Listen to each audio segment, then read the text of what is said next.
Hello, I'm Jeffrey Meckler, CEO of Indaptus, and with me is our founder and chief scientific officer, Dr. Michael Newman. And Michael, it's been a really busy week with AACR, and what I thought we'd have an opportunity to talk about is, what did you think the key takeaways from your poster presentation were, and how were you excited by some of the feedback you got? Sure. So yes, it's been quite a busy week. And I was very pleased and gratified with the turnout, the crowd at the poster. And what was really most important for us, and really the reason why we did these studies, was that, as you know, we've done a number of studies with the preclinical or animal tumor models, and we can show great anti-tumor activity. We get eradication of tumors with combination therapy with decoy bacteria. But the real challenge with the animal models is that it's an animal. It's a mouse immune system. And while there are, of course, many similarities between the mouse and the human immune system, there are also a lot of differences. So if we really want to be able to say that decoy is activating both innate and adaptive immunity, we've got to really be able to show, yes, we can do this with human immune cells. And so that's why we initiated this series of studies in the laboratory setting with human immune cells in a dish, and we were able to really, in many ways, confirm and repeat what we had seen in the animals in terms of showing that the decoy bacteria can activate a variety of both innate immune cells and adaptive immune cells. And so that was very gratifying.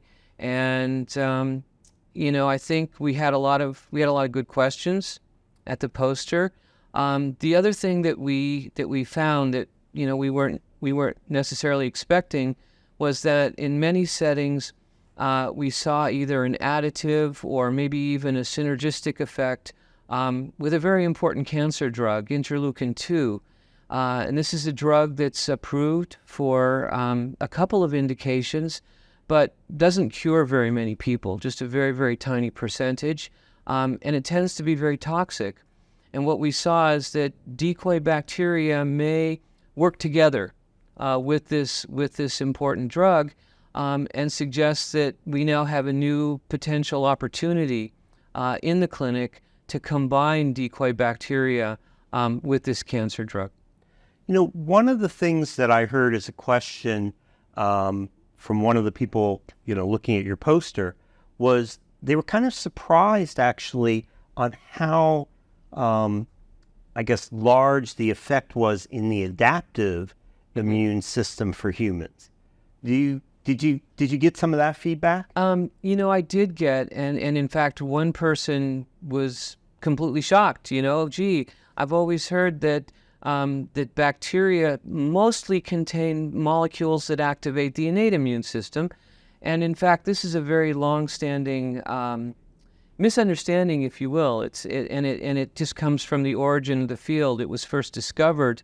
The molecules in the bacteria that activate the immune system were first discovered in settings where people were looking at the immediate response, the innate response, or what we might think of as more of an inflammatory response.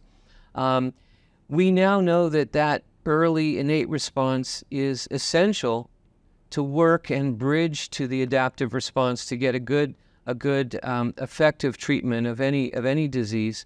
But yes, people were surprised, and I wasn't so surprised because we now know that the many molecules in the bacteria individually, if we look into the literature, we look at the modern scientific work that's been carried out over the last several decades, people have, here and there in individual settings said, hey, yeah, lipopolysaccharide or this other molecule in the bacteria doesn't just activate innate immune cells, but also activates adaptive immune cells. And I think we're really one of the first companies to just take all this disparate information and put it together and say, okay, we've got all these things in this bacteria, and maybe we can do both.